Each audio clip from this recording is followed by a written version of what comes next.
Parce que non, mais parfois il y a des gens qui n'ont pas, donc maintenant je pose toujours la question quand même. J'ai déjà pris l'avion. Voilà, parce que sinon je pars du présupposé alors qu'en fait je n'en sais rien. Quand les hôtesses de l'air ou alors les stewards te disent voilà les règles de sécurité, ils te disent que s'il y a des turbulences, les masques vont tomber et qu'il faut commencer par te le mettre à toi avant de sauver les autres. Même ton enfant en fait, tu commences toi et après tu le mets à l'enfant. Et je trouve que ça illustre assez bien le prendre soin de soi pour prendre soin de l'autre. Quand on parle d'empathie tout à l'heure, la juste empathie pour moi, elle est à ce niveau-là. Si je suis bien moi-même, je peux m'occuper de l'autre. Mais si je me fonds dans la prise en charge de l'autre au point de m'oublier, c'est pas OK. Voilà. Et c'est un exemple qu'on a dans les avions. Au départ, je comprenais pas ça. Ouais. Et après, j'ai compris. En tout cas, l'idée, c'est pas de le comprendre intellectuellement. Non, c'est de non, voir, mais... Tu vois, moi, j'ai beaucoup de personnes qui viennent me voir, tu sais, qui sont aidants familiaux, qui aident leurs parents, qui sont en fin de vie ou quoi, ou qui sont en EHPAD. C'est très dur. Et souvent, il y a une espèce de sacrifice. En fait, il y a aussi ça, il y a aussi ce truc on prend soin, on doit sacrifier pour l'autre. Mais en fait, non. Non, parce que si tu te sacrifies pour l'autre, déjà, t'as l'autre qui va pas bien et toi non plus. C'est deux personnes, tu vois. Et c'est dans les règles les plus élémentaires de sécurité quand tu dois secourir quelqu'un aussi. Hein, donc, ouais, c'est la base. Je suis Gaëlle Piton, autrice et sophrologue. Restez connectés sur Stay Tuned.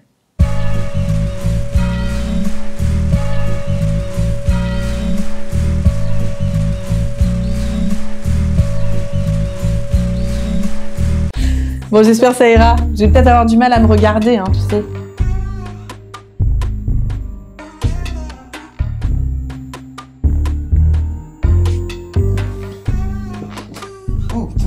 Ça me fait toujours bizarre. Clap sur n'importe quelle caméra. Ouais. Bonjour à tous, j'espère que vous allez bien. Vous êtes sur Stay Tuned, bien évidemment. Nouveau numéro, nouvelle émission avec une nouvelle invitée. Gaëlle Piton, comment vas-tu ? Je vais super bien. Merci Olivier de ton invitation. Ah non, c'est normal. Hein. Je t'ai vu venir sur Facebook et puis du coup, ça m'a permis de regarder ce que tu faisais. J'ai trouvé ça hyper intéressant, surtout quand tu m'as envoyé les 3 livres d'un coup. C'est les éditeurs, hein. Ah, c'est les éditeurs. Ah ouais, ouais. Merci les éditeurs. Et là, du coup, j'ai creusé et je me suis dit, tiens, on va faire un petit passage sur une invitation pour Stay Tuned. Et voilà, donc tu es là. Voilà. Donc Gaëlle Piton. Alors là, autrice. On dit autrice ? On dit autrice, ouais. Autrice, moi, je dis plus. On dit autrice. Après, moi, je dis souvent auteur. Avec un E. Ouais. Mais le vrai mot, c'est autrice. C'est autrice. Formatrice, conférencière, artiste, journaliste, mais surtout sophrologue. Oui, sophrologue, coach. La liste est longue, en fait. Ouais. C'est toujours la petite problématique de départ pour me décrire. Mais oui, je suis tout ça. J'incarne toutes ces postures. Et d'autres aussi. Hein. Maman, c'en est une. Oui, bien sûr. Voilà. Okay. Et tu as sorti, donc on parlait des bouquins, il y en a 4 à ton actif, dont le dernier, J'arrête de trop cogiter, sorti aux éditions Erol. Voilà. Alors, pour revenir justement sur ce bouquin, c'est quoi ? C'est une manière d'être dans le côté pratique. En 21 jours, c'est une manière de garder d'avoir des routines pour ne pas trop cogiter, pour essayer d'être dans l'instant présent. Alors, 21 jours, c'est le temps que donnent les neurosciences pour changer une habitude. Donc, c'est aussi pour ça que ça s'appelle 21 jours. Après, c'est le nom aussi d'une collection, J'arrête de, qui est donc dirigée, pour ce qui me concerne, par Anne Guéquière. En fait, l'idée, c'est un challenge sur 21 jours, non pas pour arrêter de cogiter, mais arrêter de trop cogiter. Ça a une nuance importante, c'est en fait faire la paix avec son mental, faire de son mental un allié. Et donc, effectivement... que tu aies 5, 15 ou 30 minutes, eh bien, il y a un programme pour chacune de ces durées. Et il y a aussi un test qui ouvre le livre pour savoir quel ruminateur tu es. Alors moi, j'ai noté une phrase, c'est plus on rumine, plus l'état dépressif gagne du terrain. Ouais. C'est ce que tu dis. Oui, mais c'est pas moi qui le dis, hein. Ça c'est vraiment les études aussi sur le sujet. C'est vrai que la rumination, c'est-à-dire faire tourner en boucle des choses de manière stérile en fait, hein, c'est très caractéristique du syndrome dépressif. Mais c'est aussi caractéristique de personnes qui ne sont pas atteintes de dépression, mais qui ont tendance à faire tourner en boucle dans leur tête comme le petit hamster ou le petit vélo. Souvent, on donne ces images. Et effectivement, le fait de rabâcher sans rien créer, rien de concret en fait, nous invite à un état qui est pas un état de bonheur et d'ouverture, mais au contraire de déprime, voire de dépression. Justement, la dépression, le burn-out, ce sont finalement des maux de notre époque. Comment on peut les déceler? Alors, quand il y a le mot qui est posé, le diagnostic, hein, parce que là tu parles de diagnostic, en fait, c'est que déjà le chemin a déjà été bien entamé. Par contre, tous les outils dont je parle, comme la méditation, la sophrologie, sont très bons en prévention. C'est-à-dire que notre corps, il ment jamais. Si tu es inconfortable, si tu as des tensions, le corps, il sait nous le montrer. Par contre, nous, on ne sait pas l'écouter. Donc, la proposition, c'est vraiment de se dire comment est-ce qu'on pourrait déceler dès les premiers signes avant-coureurs pour pas qu'on en arrive à des états de burn-out où là, vraiment, c'est le mal est consommé, si tu veux, déjà. C'est-à-dire que, par exemple, si je vais dans un endroit et que je sens que mon ventre se tortille, et que je suis mal à l'aise, qu'est-ce que ça peut vouloir dire? Alors, ça dépend des personnes. Des personnes, ça va être le ventre, effectivement, souvent d'ailleurs, c'est le ventre, mais ça peut être la respiration, tu vois, quelque chose qui va vraiment dysfonctionner, où tu vas sentir que quelque chose ne va pas. Tu vas le sentir, ça. Par contre, tu vas peut-être pas accepter de le voir tout de suite. Mais c'est hyper important de repérer ces signaux d'alerte que le corps envoie. Peut-être qu'il y a trop de bruit. Peut-être que tu te sens trop serré dans l'environnement dans lequel tu es. Peut-être que ça fait écho aussi à quelque chose qu'on vient de te dire et qui t'a mis à mal, en fait. Tout ça, c'est des signaux. Un peu comme les signaux d'alerte d'une voiture, tu vois. C'est est-ce que tu vas aller mettre de l'essence dans ton réservoir ou pas, si tu peux, bien sûr.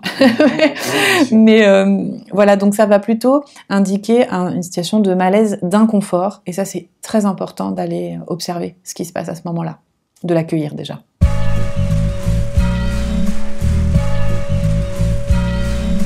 La sophrologie, à quoi ça sert? À plein de choses. La sophrologie, en fait, les champs d'application, déjà, c'est écouter son corps. C'est une méthode d'apprentissage. J'aime bien répéter ça parce que j'entends beaucoup dire oui, mais moi, la sophrologie, c'est pas pour moi. En fait, c'est pas réservé à une élite du tout. Il n'y a pas des gens qui sont faits pour et d'autres pas. Après, on peut avoir des affinités pour, c'est tout à fait différent. Disons que c'est une méthode pour apprendre à écouter son corps et faire le lien corps-esprit. En fait, on part du corps en sophrologie. Si ton esprit va bien, si tu as des pensées par exemple agréables, ton corps en général va se sentir bien. Mais nous, on part du corps. C'est-à-dire en changeant aussi un état de corps, on peut assouplir la hausse qui se passe, changer son état d'esprit. Mais d'ailleurs, c'est ce que tu dis assez régulièrement, hein, relier le corps à l'esprit. Ça, c'est quelque chose qui revient vraiment souvent. C'est le fondement même de la sophrologie, de la méditation, du yoga aussi, hein, toutes ces disciplines dites psychocorporelles. Effectivement, en Occident, on n'est pas très fort pour faire le lien entre les deux, alors qu'en fait, nos émotions impactent notre corps, notre état d'énergie. Par exemple, si tu es fatigué, ça va impacter aussi tes émotions et ton état mental. Donc, tout est lié, en fait. Okay. Que symbolise pour toi le pas de côté? Bah déjà, le pas de côté, c'est un peu la danse. Oui. Le pas de côté, c'est vraiment la prise de recul. C'est vraiment pas de côté, où on pourrait dire pas en arrière, mais je préfère pas de côté, par rapport à ce qu'on a l'habitude de faire dans notre existence. On est conditionné, hein, chacun d'entre nous est conditionné par des croyances, par une éducation. Et parfois, alors c'est très bien, ça nous apporte énormément de choses, et par moments, ça peut être de gros freins aussi. Donc c'est vraiment sortir un peu de son expérience et l'observer comme tu observerais un train qui passe sans monter dedans. Tu vois, prendre du recul, faire ou déclencher de nouvelles expériences aussi par rapport à ce qu'on a l'habitude de vivre, qui font qu'on va aussi se découvrir dans un autre état. Par exemple, à l'étranger, on peut aussi, ça on le voit quand on part en voyage par exemple, on peut se dire tiens c'est marrant, je pensais pas que je pourrais parler anglais comme ça. On se surprend aussi. Si on est sorti de notre contexte habituel, on découvre une autre partie de nous. Et ça, c'est important. On est plein de choses, on est multiples. Ouais, voir un peu les ressources enfouies en nous. Exactement. Ouais. Des interdits, parce que, tu vois, par exemple, si tu as engrammé dans l'enfance que tu n'étais pas bon en dessin, que tu n'étais pas bon en maths, peut-être que tu vas pas découvrir qu'en fait, si, il y a à l'intérieur des qualités, des capacités. Donc, c'est aller chercher ça. L'expérience, avoir de nouvelles expériences change aussi notre état de présence au monde et le regard qu'on porte sur le monde, en fait. Et sur soi. Tu as parlé de danse tout à l'heure, parce que tu es danseuse, tu l'es toujours. Tu accompagnes aussi des artistes, et je crois que tu as accompagné aussi des artistes avant leur prestation. Ouais. Comment ça se met en place et quel outil tu donnes à ces danseurs? En fait, moi, j'ai découvert la sophrologie dans mon premier métier, hein, qui était effectivement, j'étais chargée de production et diffusion de compagnies chorégraphiques. Moi, j'étais vraiment dans le milieu de la danse et j'étais journaliste. Donc, j'ai beaucoup écrit dans des supports qui malheureusement n'existent plus, comme le Juste Debout en hip-hop. La Fédération française de danse avait sa revue. Donc en fait, les artistes, ils ont toujours été présents dans ma vie et j'ai toujours beaucoup aimé les accompagner. Alors c'est assez variable parce que j'utilise un peu toutes mes casquettes, c'est là que c'est bien d'en avoir plusieurs, en fonction de la demande de l'artiste. Moi, ce qui m'importe, ce qui est important pour moi, c'est vraiment de prendre soin de l'artiste comme un être humain, comme un individu. Pour moi, un artiste qui va durer, c'est un artiste qui va être heureux dans ce qu'il fait. Alors qu'il y a quand même une certaine croyance qui est toujours un peu tenace que l'artiste est forcément malheureux, doit forcément vivre des trucs difficiles. Moi, je crois pas tellement à ça, voilà. Ouais. Et je pense qu'un artiste qui va bien parler de son travail, parce que bien souvent, c'est aussi le premier pas, justement, pour parler d'un travail, on demande d'en parler, avant même d'écouter de la musique ou avant même de voir le spectacle. Je pense qu'une bonne présentation orale, une bonne présentation d'un travail artistique, c'est quelque chose qui est complètement incarné, tu vois, qui va pas être à côté de ce qu'est l'artiste vraiment. Donc ça, je les aide beaucoup dans la prise de parole.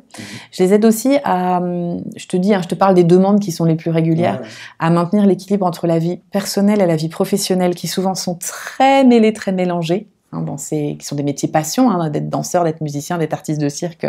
Mais c'est important quand même de bien savoir à quel moment on est artiste et à quel moment on est Olivier, par exemple, tu vois, l'individu.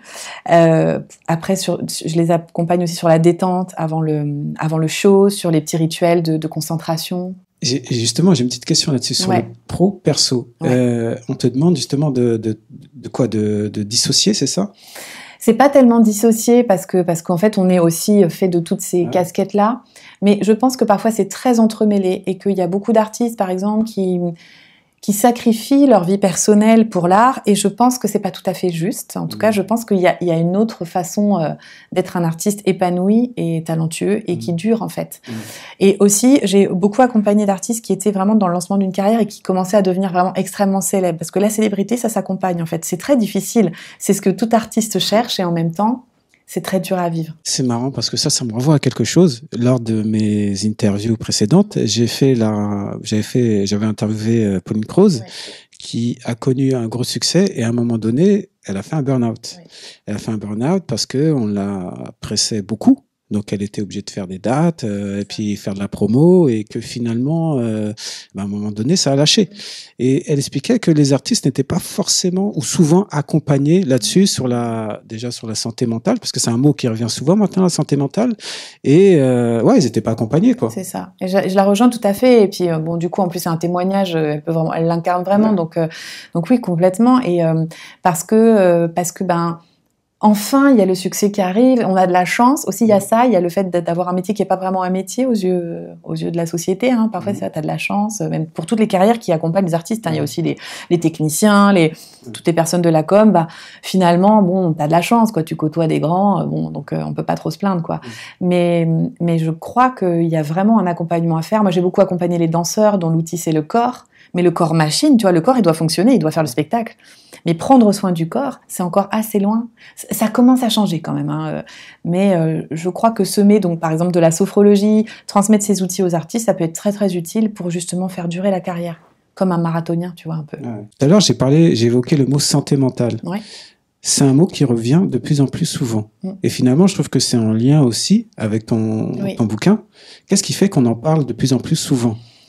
Parce que je pense que les cas de burn-out sont de plus en plus fréquents, importants. Il y a aussi des manifestations, des semaines de la qualité de vie au travail qui existent. Tu vois, on en parle parce qu'en fait, je pense que c'est un vrai fléau dans notre société et que beaucoup de gens sont en souffrance, et aussi les artistes en l'occurrence. Et que aussi, on a la chance d'avoir accès maintenant à des techniques, alors certes qui sont pas nouvelles, hein, parce que pour la méditation, tu vois, ça fait plus de 2500 ans, donc on n'est pas dans une nouveauté, mais des techniques qu'on réalise au sein des structures, des entreprises, même dans les centres de danse maintenant. Moi, je suis intervenue au Centre national de la danse à Pantin pour une masterclass de sophrologie, donc ça montre bien quand même que même l'institution s'empare de ces questions, et c'est essentiel. Alors, comment tu fais pour canaliser toutes tes compétences? Ça veut dire quoi, canaliser? Non, mais pour les faire comment tu fais pour les faire fonctionner? L'un prend le pas sur l'autre parce qu'il y a beaucoup de compétences et finalement il y a aussi le regard des autres sur ce que tu peux faire, sur ce que tu fais, qui n'arrivent pas forcément à te suivre en disant mais finalement tu devrais peut-être choisir faire un choix. Et oui, c'est vrai, c'est tout à fait juste ce que tu dis. On m'a qualifié de slasheuse. Il y a des mots comme ça qui existent. Oui, slasheuse. Ouais. En même temps, on est tous multipotentiels. Moi, j'en suis persuadée. Je pense qu'on a tous plein de cordes à notre arc. Et en fait, pour tout te dire, je suis très contente de les avoir toutes et elles me servent même quand, par exemple, une est mise en valeur. Je te donne un exemple. J'ai été sur un salon il y a pas longtemps où j'étais invitée d'honneur avec une autre autrice très sympa et très, très talentueuse qui s'appelle Julie Klotz. Et il se trouve qu'elle avait organisé une interview pour faire sa conférence. C'était sous forme comme ça d'interview avec un journaliste. Ouais. Le journaliste n'a pas pu être là, n'a pas pu venir. Ouais. Donc, si tu veux, c'était très compliqué pour elle de se dire qu'elle allait pas pouvoir faire sa conférence, qui était prête en fait. Ouais. Bon, les organisateurs ont cherché. Moi, j'osais pas trop parce que j'étais par ailleurs invitée d'honneur pour donner une conférence moi aussi. Et puis en fait, j'ai proposé, j'ai dit mais moi je suis journaliste, je peux le faire ça. Ouais. C'est facile, c'est dans mes cordes en tout cas. Ouais. Et en fait, c'était hyper cohérent, on a passé un super moment. Donc, tu vois, toutes ces compétences se servent l'une et l'autre. Quand j'ai fait le TEDx, je t'assure que mon expérience dans les collèges de Seine-Saint-Denis, où en fait, on doit s'adapter, être là, être présent, ou encore mon expérience d'animatrice radio, de direct, où là, tu vois, tu gères quand même 1 heure où il faut être en live, quoi. Ça m'aide énormément. Je pense que tout dans la conférence TEDx, elle incarne assez bien toutes ces casquettes. Donc, les unes servent les autres. Après, il est vrai qu'il y a des temporalités. Par exemple, quand je suis sur un livre, quand j'écris un livre, il va y avoir des temps où je vais vraiment me concentrer là-dessus. Donc, je vais peut-être moins faire de conférences, moins faire de consultations pendant des temps vraiment déterminés. Mais en fait, pour moi, tout est une question de rituel. Donc, par exemple, j'écris tous les jours, 1 heure par jour minimum. Et tu vois, à force de le faire, donc je fais des consultes tous les jours aussi. Donc, je sépare mon temps entre les multiples casquettes. En même temps, quand je suis dans une casquette, je suis vraiment là-dedans. Et voilà, et ça navigue assez bien. Et même mes ateliers de sophrologie, maintenant, ont changé. Je m'autorise à faire danser les participants. Tu vois, j'ai pas de limite avec ça. Après, la qualification de l'extérieur, déjà, c'est le problème de l'extérieur, de vouloir me mettre dans une case. Oui, ça peut poser quelques problèmes parfois, effectivement.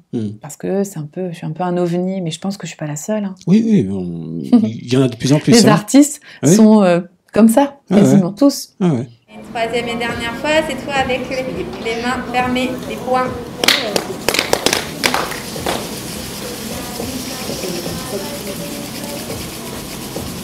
Ça, vous pouvez le faire aussi quand vous prenez trop la tête et que vous avez besoin de revenir au corps assez rapidement. On ne peut pas être 100% dans sa tête et 100% dans son corps. Donc, l'antidote, c'est ça. Quand on pense trop, on revient dans le corps. Tu parlais du TEDx tout à l'heure. Qu'est-ce que cet exercice t'a apporté et même qu'est-ce que ça t'a apporté aux yeux des autres finalement?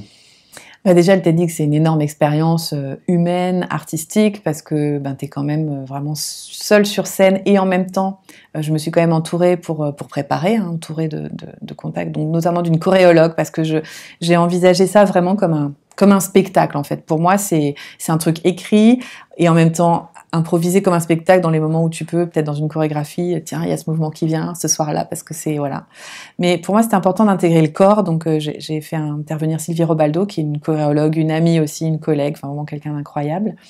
Ça m'a demandé d'oser, parce que j'ai surtout dû me donner l'autorisation en fait de le faire. Donc tu vois, travailler le fait que ma parole allait être importante, non pas que mon parcours soit formidable, mais qu'il allait sans doute allumer des lumières chez les gens. Et ça me plaît. Ça, c'est vraiment le sens de mon métier, c'est de me dire si moi je le fais, toi aussi tu peux le faire en fait. J'ai rien d'exceptionnel et peut-être je suis passée par ce chemin-là, peut-être tu passeras par un autre, mais en même temps voilà, si ça te donne l'élan d'y aller et d'oser. Donc c'était très porteur.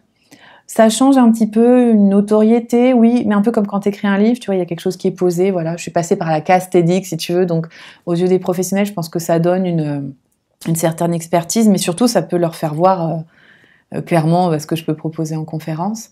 Mais surtout, c'est une aventure humaine énorme. Et encore maintenant, puisqu'elle dure sur Internet, tu veux, tu as le jour J, et puis tu as la diffusion sur Internet, je reçois plein de témoignages de gens qui ont osé après avoir vu le TEDx, donc tu vois, c'est quand même... carrément chouette de vivre ça dans ta vie, quoi. Et du coup, ça t'a donné aussi un gain de confiance? Ou tu l'avais déjà? Oula. Pas du tout. Alors là, Non, non, pour tout te dire, le TEDx, j'arrive pas à le regarder, moi. Ah oui. Non. J'arrive à l'entendre. C'est-à-dire à l'écouter. Je regarde pas l'image et j'écoute le son. J'ai plutôt l'habitude d'entendre ma voix, donc ça me dérange pas. Mais non, la confiance, j'ai amélioré la confiance en moi, mais j'ai toujours du travail à faire. Mais c'est un challenge. Tu veux pas te regarder parce que tu vas voir les défauts ou... Parce que j'ai énormément de mal à me voir. Voilà, Okay. L'image, c'est toujours été quelque chose de difficile pour moi, sans doute parce que j'ai encore, malgré tout, alors c'est beaucoup plus facile quand même, parce que je pars un petit peu de loin quand même, mais j'ai été quelqu'un de très complexé pendant longtemps, donc je pense qu'il y a un petit engrammage de ça. Même si de plus en plus, en faisant du travail aussi en photo notamment, j'ai pas mal travaillé l'image avec une photographe qui m'a énormément aidée, Laure Villain, qui a l'habitude de photographier les danseurs, les artistes, donc qui a su capter quelque chose de moi où là pour le coup j'arrive à regarder les photos. Mais tu vois, il y a des pas en fait, j'arrête pas non pas des pas de côté, mais là je monte des marches en fait. Mais je crois que la confiance en moi, elle est pas du tout acquise, elle le sera jamais, et c'est tant mieux en fait. Il y a toujours le doute. Alors quand il m'handicape, je bosse dessus quand même, parce que trop de doutes tue l'action, tu vois. Mais j'ai toujours un doute sur ce que je fais, et c'est salvateur, je pense. Je passe un bac S, scientifique, celui avec lequel ma conseillère d'orientation me dit « on peut tout faire ». Je fais les classes préparatoires aux grandes écoles, Hippocagne, Cagnes, et puis je quitte ma Lorraine natale, direction Paris, la capitale. Non pas pour être danseuse, hein. Non, non. Je fais un doctorat de littérature sur la littérature et la danse. Alors, c'est pas nécessairement des années de souffrance, mais je sens bien qu'au fond, il y a quelque chose qui cloche. Je suis pas tout à fait à ma place. Comment tu fais pour travailler sur tes doutes alors du coup? Je me fais accompagner parce que dans ma pratique, de toute façon, c'est obligatoire. Ouais. Enfin, je veux dire, en tant que sophrologue, en tant que coach, je suis supervisée, je suis accompagnée par des thérapeutes, donc et puis par plusieurs formes de thérapie. Tu vois, ça a changé aussi au fil du temps. La psychothérapie, la psychanalyse, et puis après l'hypnose humaniste, l'intergénérationnel, le transgénérationnel, hein, parce qu'on porte aussi des choses qui sont pas nous. Donc tu vois, je travaille énormément sur moi, et plus je travaille sur moi, plus je traverse mes zones d'ombre, plus je pense que la lumière se présente, tu vois. C'est-à-dire que j'ose de plus en plus, mais il faut passer par le truc un peu pas très sympa, tu vois. Mais je crois que ça va ensemble, hein. Ça de va toute ensemble. façon. Ouais. Bien, le mal, l'ombre, la des lumière, polarités, il faut cohabiter avec ces deux éléments. Exactement, ouais, carrément. Le souffle, c'est un médicament? Le souffle est-il un médicament? Médicament, je n'utiliserai pas ce mot-là, ce terme-là, mais en tout cas, c'est un soin qu'on peut se faire au quotidien, ça c'est sûr, qu'on peut accompagner. La respiration, elle contient tout. Elle contient l'existence, parce que dès l'instant, quand tu nais, tu commences à respirer, et puis ton dernier souffle, c'est au moment de ta mort, donc tant que tu respires, t'es vivant. Et puis ça danse tout le temps, hein. Quand on observe la respiration, il y a plein de choses à observer, ça change tout le temps, ça change d'endroit, ça change de forme, ça change d'amplitude. Donc pour moi, c'est la danse déjà. C'est pour ça que je mets de plus en plus de danse d'ailleurs dans mes ateliers, parce que le simple fait de respirer, d'être à l'écoute de sa respiration, de s'amuser avec, t'es déjà en train de danser à l'intérieur. Et du coup, justement, le fait de danser, est-ce que c'est pas une forme de prise de conscience, en tout cas, ou même d'assurance sur soi-même? En tout cas, la danse, pour moi, elle connecte directement à l'expérience corporelle. T'es dans ton corps quand tu danses. Alors, danser, être en mouvement, parce que quand tu dis danse, ça peut faire peur aussi aux personnes qui disent « Ah, mais je sais pas danser ». Mais en fait, pour moi, c'est pas une question d'être danseur, c'est une question de bouger son corps. Ouais, c'est ça. Prendre conscience qu'il bouge, prendre conscience du poids, prendre conscience de sa légèreté, de son mouvement, de tout ce qu'en fait notre corps il fait aussi au quotidien, dont on s'aperçoit même plus. Mais et pour moi, ça me connecte directement à cette expérience-là, sensorielle, corporelle. Et puis même peut-être plus largement à tout ce qu'il y a autour. Hein. Pour moi, c'est un acte divin, la danse aussi. Hein. Dans un de tes bouquins, et si l'on faisait un pas de côté, tu dis « Le manque de cohérence entre les paroles et les actes est toujours douloureux pour moi ». Ouais. Pourquoi? Oh là là, ce sera toujours. Je sais pas, je pense que ça remonte à très loin. Quand j'étais petite, j'étais très en question sur est-ce qu'il y avait un Dieu, quelque chose de plus grand que nous. Enfin, ça m'a toujours questionnée. Et en fait, le seul modèle que j'avais dans ma famille, c'est ma grand-mère, ma mamie Simone, dont je parle tout le temps, parce que c'est vraiment un exemple pour moi, je l'aimais énormément. Et donc c'est la seule personne dans ma famille proche qui a une pratique religieuse. Donc elle me parlait de ça, donc je priais, je lisais les trucs, quoi. Bon, je sens vraiment comment ce que je faisais. Mais par contre, je voyais aussi des gens qui allaient à l'église et qui, une fois sorti de l'église, faisait des trucs atroces à l'extérieur. Et ça, je me suis dit, comment est-ce possible ? Et maintenant que je suis dans le développement personnel, ça revient me chatouiller très fort, parce que j'ai eu l'occasion de croiser quand même pas mal de personnes qui, même si elles ont pignon sur rue, pour moi, n'incarnent pas du tout ce qu'il y a dans leur livre. Et ça, je suis très en colère contre ça parfois. Vraiment, ça peut me mettre d'une saine colère, hein, mais l'être humain est comme ça, si tu veux. On a tous nos incohérences. Mais quand tu as une responsabilité de parler à une audience, de transmettre à des ateliers, tu as une responsabilité énorme, en fait. Donc l'idée, c'est quand même de ne pas être complètement détonnant par rapport à ce que tu transmets. Ça ne veut pas dire d'être impeccable, mais ça veut dire d'être dans ton humanité, tu vois. Et la toute-puissance, ça m'a toujours... ça m'a toujours fait très peur. Cette pratique, ça c'est important. Dans la méditation, on n'est pas dans un truc égocentrique. Hein. C'est pas moi pour mon ego, c'est moi pour aller mieux, pour être mieux avec l'autre. Quand vous prenez l'avion, on vous explique qu'il faut mettre le masque à oxygène sur vous si vous voulez aider les autres. Enfin, c'est exactement ça. Si vous ne prenez pas soin de vous, vous ne pouvez pas être dispo avec les autres. Tu as employé le mot développement personnel tout à l'heure. Je sais pas pourquoi tu rigoles. Est-ce que j'ai du mal avec ce terme? Mais ouais, justement, parce que quand j'emploie ce mot, j'ai l'impression qu'il est c'est un mot qui est mal vu, négatif, et j'ai l'impression qu'il y a aussi une tendance, une mode. Qu'est-ce que tu penses de ce terme? Écoute, c'est un peu comme le terme coach, tu vois. Moi, je suis coach, j'assume d'être coach, je sais à quelle réalité ça correspond et à ce à quoi ça ne correspond pas, mais comme on l'utilise beaucoup, que tout le monde peut être coach, et ben du coup, il est galvaudé. Développement personnel, c'est un peu pareil, c'est-à-dire qu'après, c'est aussi... moi, je suis autrice d'ouvrages de développement personnel parce que dans les classifications des librairies, je suis dans ce rayon. Mais moi, je me vois bien plus large que ça déjà. Et après, je pense qu'il est mal compris en termes de performance. C'est-à-dire que... Enfin, j'ai entendu dans des ateliers, j'en dis oui, développement, mais du coup, on est obligé d'être heureux, on est obligé de se dire que si on a des problèmes, c'est de notre faute parce qu'on a toujours notre responsabilité. Et je trouve qu'il y a quelque chose qui est faussé là-dedans. Et surtout, effectivement, depuis le confinement, encore plus, je crois que c'est en pleine explosion parce que les gens se questionnent, se cherchent. Donc, qui dit pleine explosion, c'est super en fait parce qu'on a accès à des sources incroyables. Il y a des ouvrages fabuleux, des personnes incroyables qui nous transmettent des choses qui vont changer durablement nos vies. Et puis, forcément, il y a tous les à côté, quoi. C'est-à-dire que ça donne la place aussi à des gourous, et ça, forcément, ça me dérange un petit peu, quoi. Moi, je me limite pas de toute façon à une case, donc je me limiterai pas à la case du développement personnel. Ça, c'est l'histoire de mon parcours. La Gaëlle Piton, elle était comment petite? Entre 5, 6, 7, 8 ans? Oh, elle était assez sage, très à l'écoute des autres. Par contre, ça a toujours été... C'est-à-dire que moi, je suis celle qui va consoler, toujours d'ailleurs. Empathique. Hein? Empathique, ouais, très très empathique, très sensible, mais cachant parfois sa sensibilité aussi parce que je pense que c'était pas forcément très bien vu. Moi, je pouvais pleurer très facilement. Tu vois, je pleurais devant Lucky Luke, moi. Tu vois, quand il part à cheval. Ah, avec la petite musique là. C'est vrai que non mais tu regardais pas les routes du paradis non plus. Non. Ouais, parce que là, pour pleurer. Oula.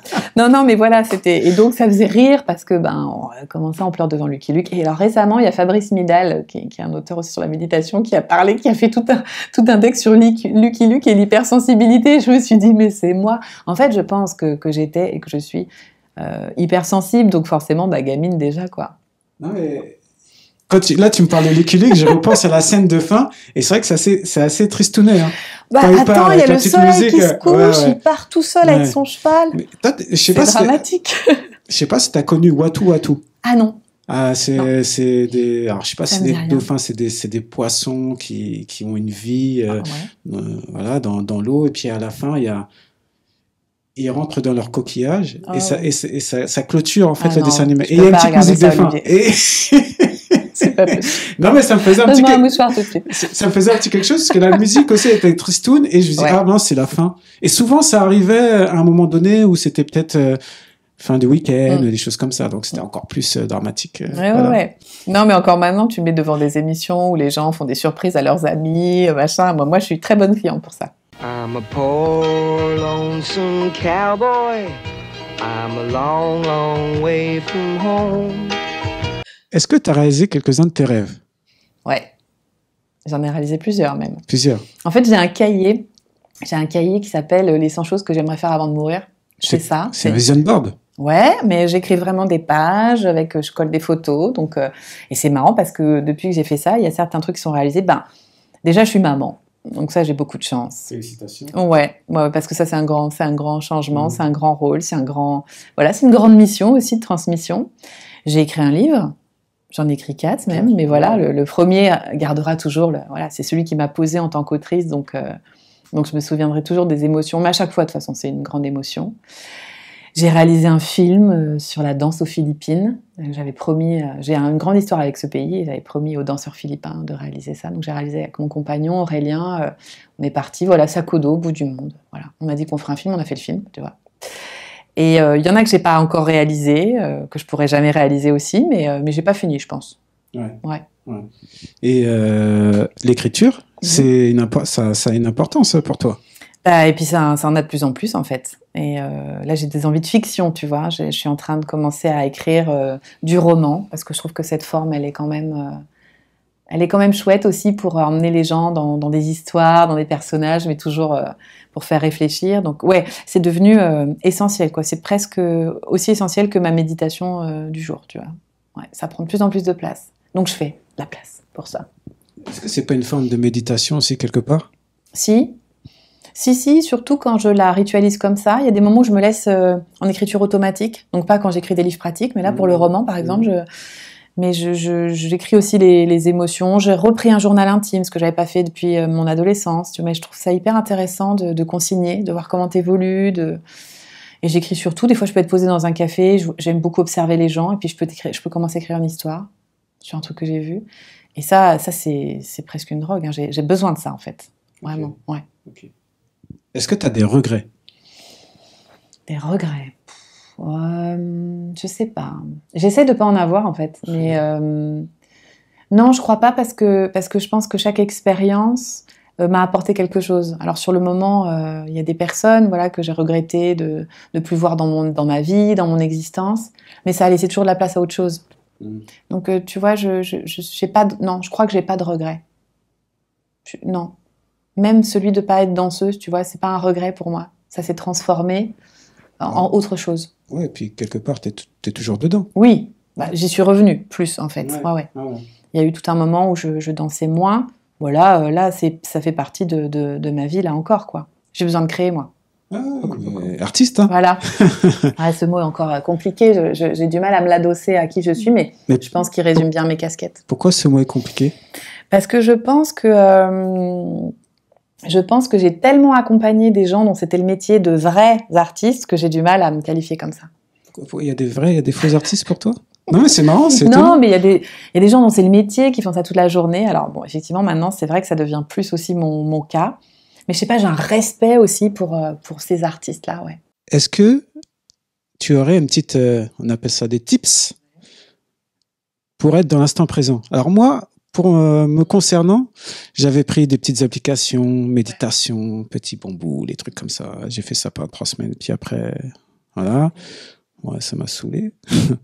Et du coup, de temps en temps, j'ai vu que dans une de tes vidéos, tu disais que pour être dans l'instant présent, il faut penser à faites ça.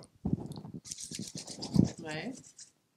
Ça permettait d'être sur le moment et de pas penser à autre chose.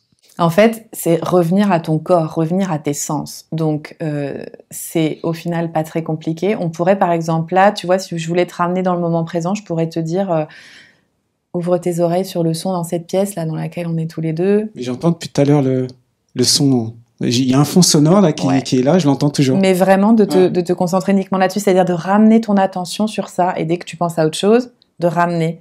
Parce que j'imagine que ton esprit est déjà peut-être en train de penser à la question d'après, tu vois, ou des choses comme ça. Donc c'est de ramener sur les sens. Donc ça peut être les sens auditifs, ça peut être ce que je respire, les odeurs ici, ça pourrait être juste mes mains, le toucher de mes mains sur les cuisses et d'y revenir. Et que dès que tu sens que tu as une distraction, en fait, qui te rend visite, tu reviens là. Tu reviens là dans cette expérience-là que tu as choisie. Et ça prend pas trop longtemps dans la journée. Okay. Mais juste d'y revenir. Okay. Et au niveau du souffle, la respiration ? Au niveau du souffle, ce serait effectivement de te concentrer sur le va-et-vient de ta respiration, sur ton inspire, ton expire. Tu vois, de sentir comment ça respire, si c'est rapide, si c'est lent, si c'est court, si c'est ample. Il y a des tas de choses à observer. Des applications de cohérence cardiaque. Ouais. C'est bon. Moi, c'est bon. Non, mais Ça, c'est bon, ça, c'est pas bien. est-ce que ça ramène une valeur ajoutée? Moi, je le conseille beaucoup. J'aime beaucoup l'application Respirelax, par exemple, mais il y a aussi des tas de trucs maintenant qui sont disponibles sur les montres connectées aussi. Je sais qu'il y a ça qui est présent. Parce qu'en fait, c'est assez facile, c'est limité dans le temps.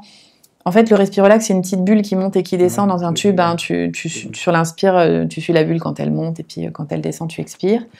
Et je trouve que c'est des moyens habiles, en fait, pour ancrer la pratique dans le quotidien. Parce que la pratique, elle n'est pas tellement difficile à comprendre, mais c'est comment tu le fais dans ta vie moderne. Avec les emplois du temps chargés, avec les enfants, il faut des choses simples. Et c'est simple, en fait. Proposer des ateliers aux soignants de sophrologie et de méditation pour les aider peut-être à trouver un peu d'apaisement en cette période difficile, une façon de récupérer et puis d'être autonome avec les techniques qu'ils peuvent pratiquer aussi dans leur métier.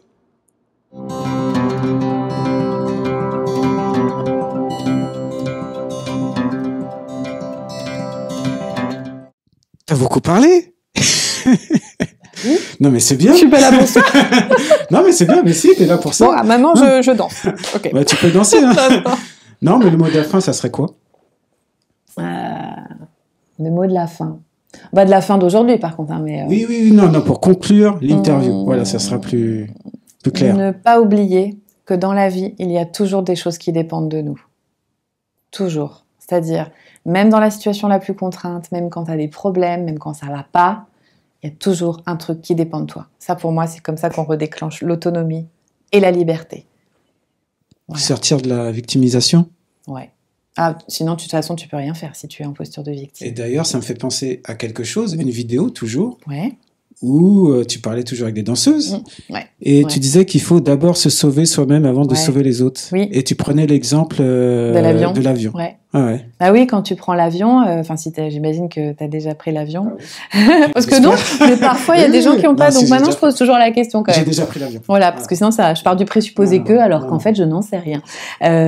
Quand les hôtesses de l'air ou alors les stewards te disent, voilà, les règles de sécurité, ils te disent que s'il y a des turbulences, les masques vont tomber et qu'il faut commencer par te le mettre à toi avant de sauver les autres. Même ton enfant, en fait, tu commences toi et après tu le mets à l'enfant. Et je trouve que ça illustre assez bien le prendre soin de soi pour prendre soin de l'autre. Quand on parle d'empathie tout à l'heure, la juste empathie, pour moi, elle est à ce niveau-là. Si je suis bien moi-même, je peux m'occuper de l'autre. Mais si je me fonds dans la prise en charge de l'autre au point de m'oublier, c'est pas OK. Voilà. Et c'est un exemple qu'on a dans les avions. Au départ, je comprenais pas ça. Ouais. Et après, j'ai compris.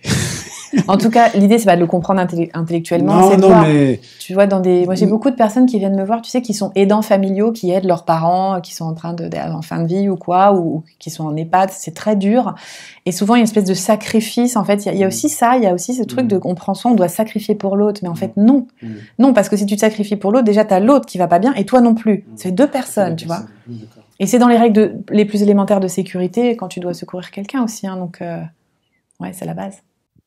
Je te remercie d'être passé sur Stay Tuned. Merci, j'ai passé Olivier. un très bon moment. Moi aussi. Ouais. Et je te souhaite plein de bonnes choses pour la suite. À toi aussi. Et voilà. On continue. À bientôt. Ouais. À bientôt.